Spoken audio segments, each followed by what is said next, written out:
The night had barely begun, and yet the air in the suite felt heavier than it ever should. Susan, usually poised and untouchable, was trembling, her hands gripping her phone like it was a lifeline she could barely hold on to. I, on the other hand, felt a calm curiosity, swirling the deep red wine in my glass as though savoring a quiet moment before a storm.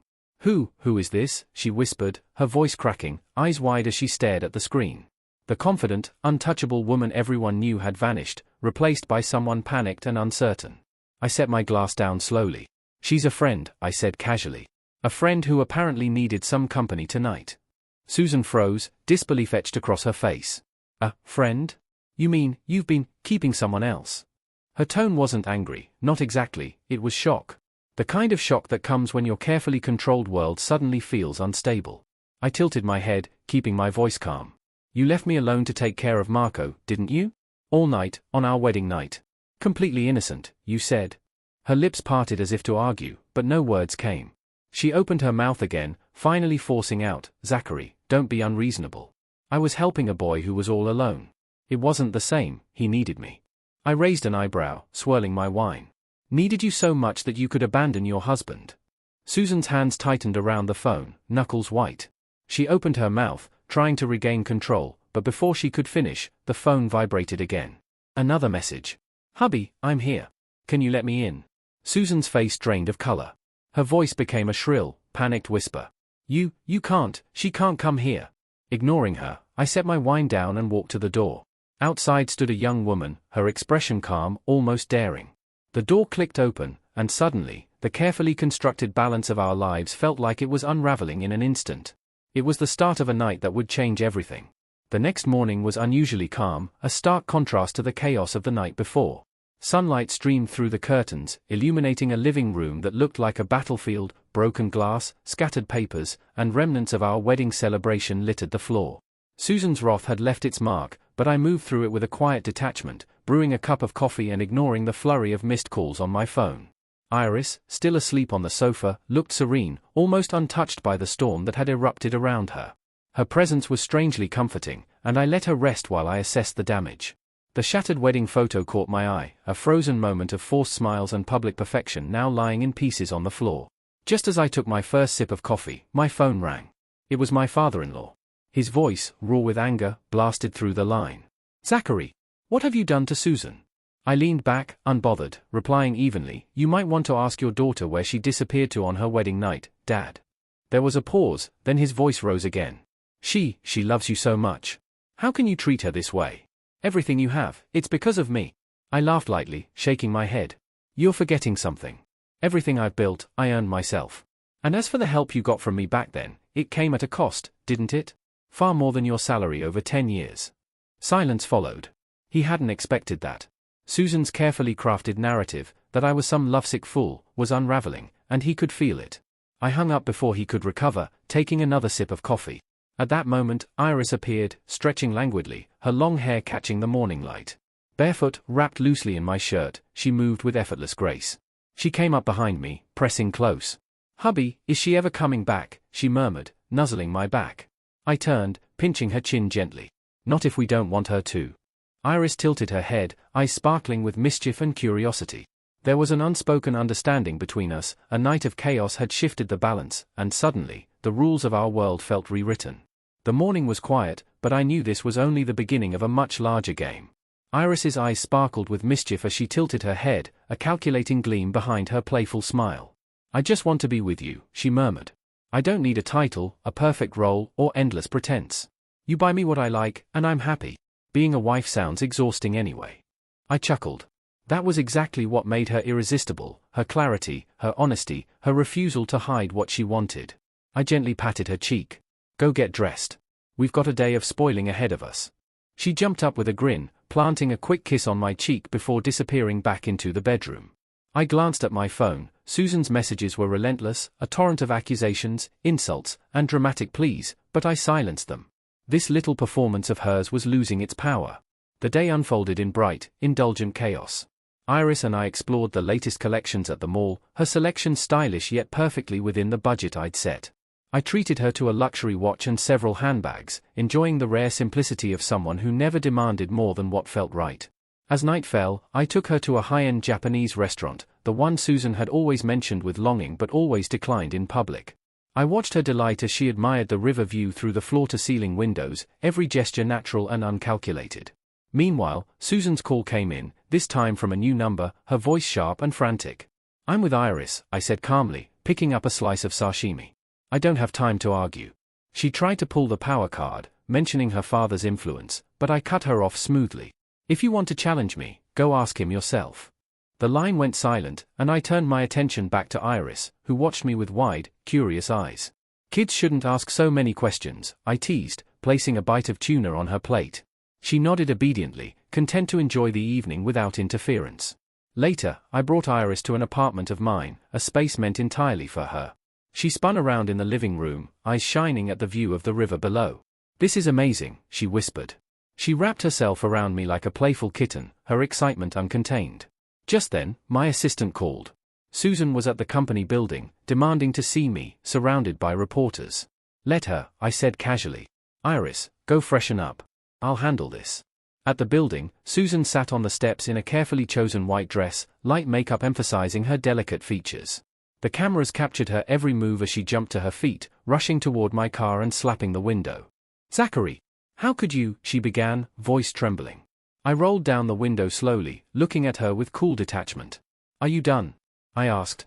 The reporters pressed closer, but I didn't flinch.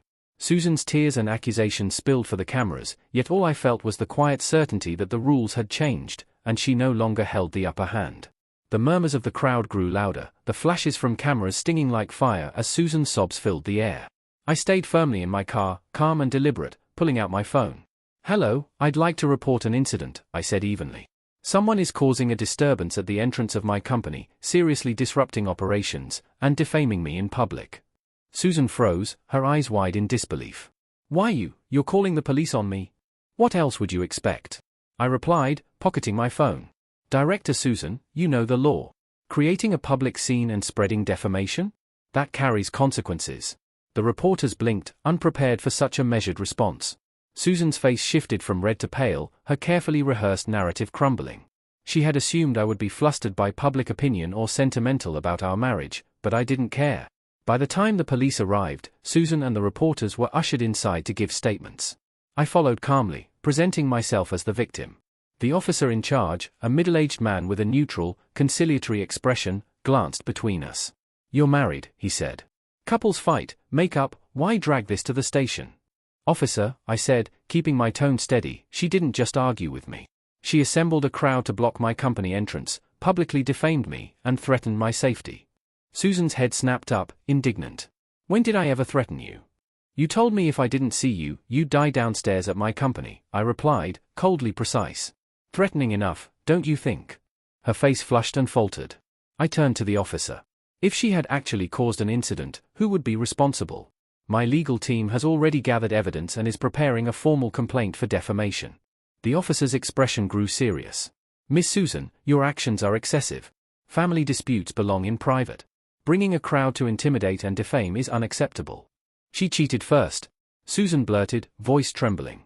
"On our wedding night. He brought another woman home." I looked at her, deliberately stressing the words. "You mean your wedding night, the night you left to care for your so-called pitiful intern?" Her pupils constricted. She hadn't expected this line of questioning. That was taking care of a man with a fever all night," I finished for her. "Ignoring your husband entirely." Nearby officers paused, taking note as my words cut through the tension. I opened a folder on my phone, showing chat records and photos, Susan with her intern in private settings, moments she thought she had hidden. You investigated me," she stammered, trembling.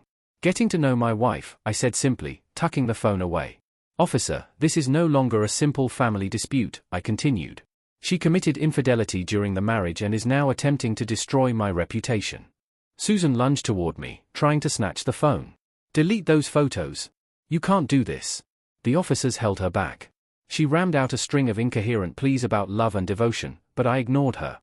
"I'm done here. My lawyer will handle the rest," I said, walking out. Susan's act had finally unraveled. Back in the car, my mother-in-law called, her tone softened, urgent. "Zachary, what happened?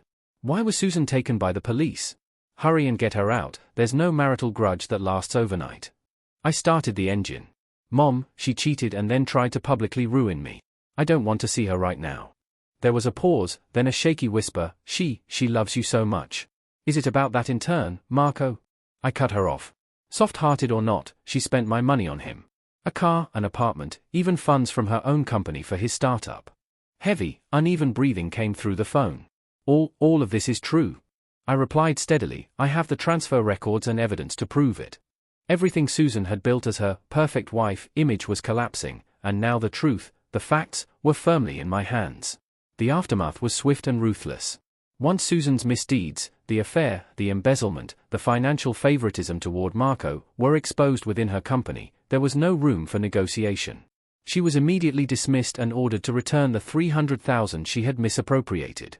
The shock left her staggering, her carefully crafted image of perfection crumbling entirely.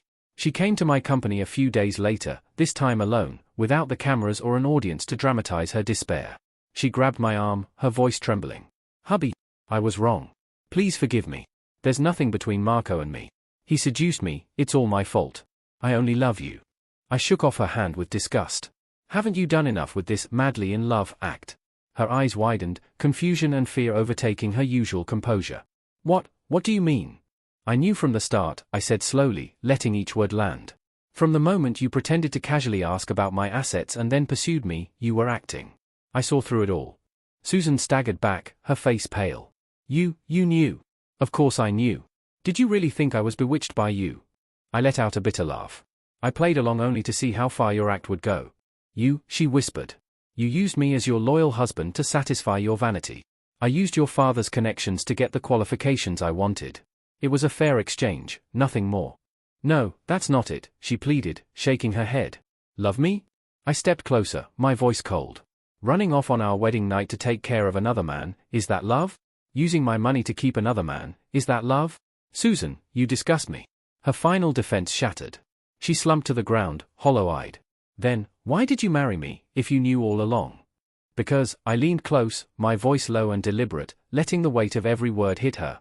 Because lifting you to the heavens and then pulling you down in my own hands, is far more entertaining than any act you could write. Susan sat on the floor, dazed and defeated. She had believed herself the hunter, but every step of the way, she had been the prey. Oh, right, I added casually, straightening my suit. Your father has been suspended and is under investigation for accepting bribes. The transfer records of the consulting fee I paid him? They'll surface soon. Susan's head snapped up, terror flooding her expression. It was you. I looked down at her, cold and unyielding.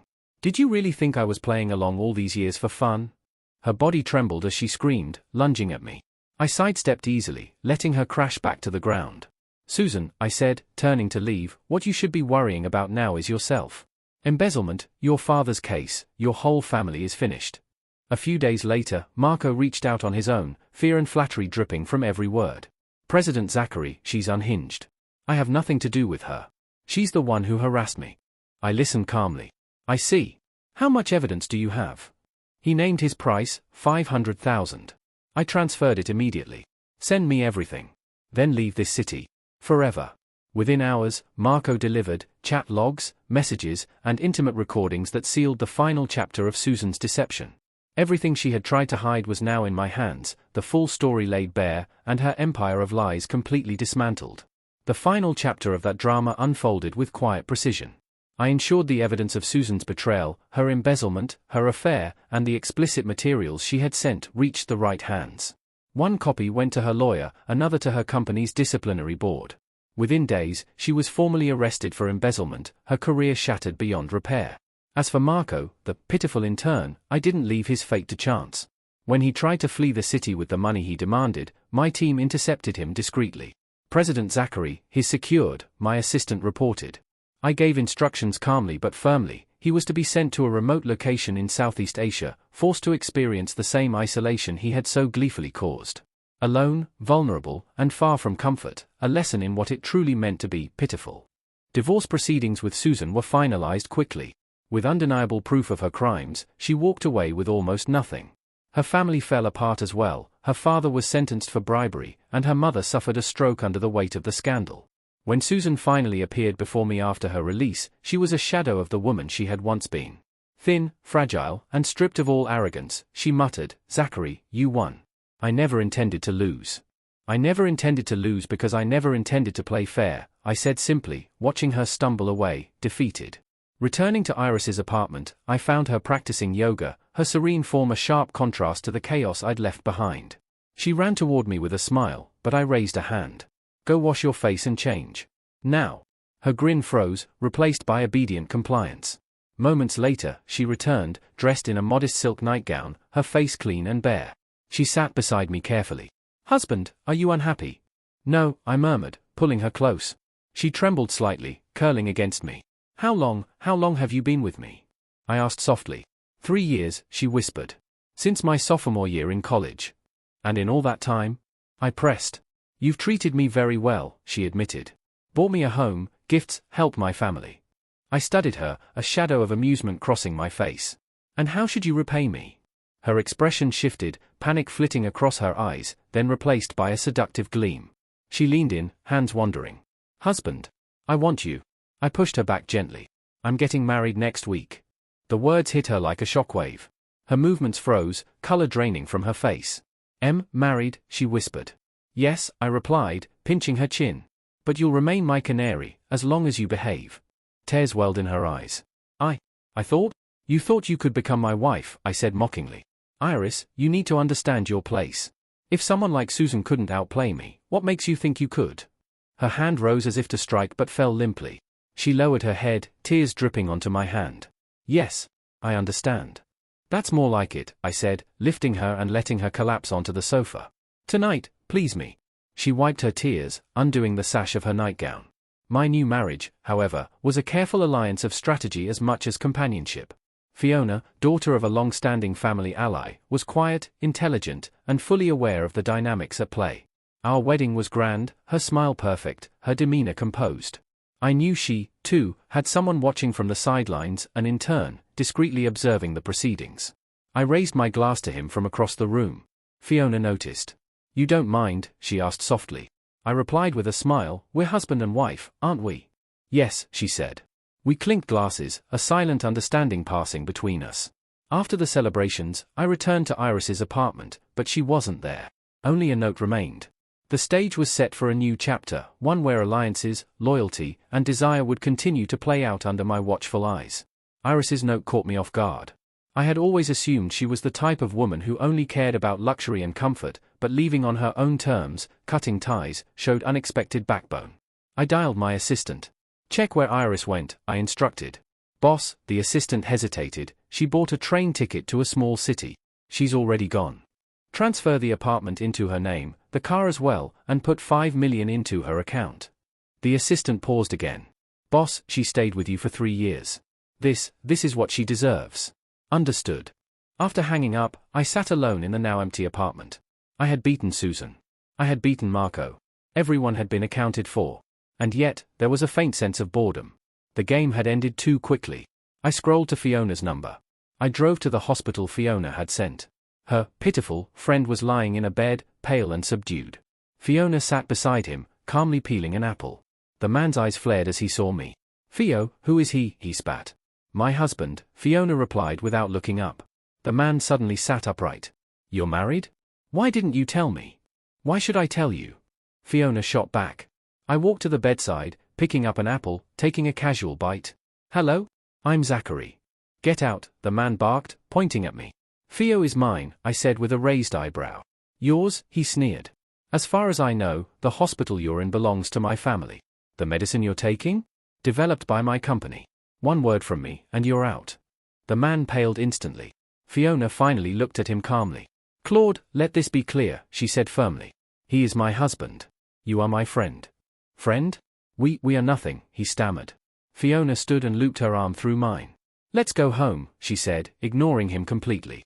Behind us, Claude's screams and the sound of objects smashing filled the room. Once outside, Fiona released my arm. Sorry you had to see that, she said casually. You're welcome, I replied, watching her. Your taste isn't very good, she teased. Likewise, I shot back. I heard your canary ran away too. She smiled, a mischievous glint in her eyes. I narrowed mine in response. This woman was clever. Our married life was going to be interesting. I hope so, she said. Back at our newlywed villa, Fiona kicked off her heels. I'm going to take a shower. Together? I asked, raising an eyebrow. She laughed, hooking her arms around my neck. Are you sure? I'm not as obedient as Iris.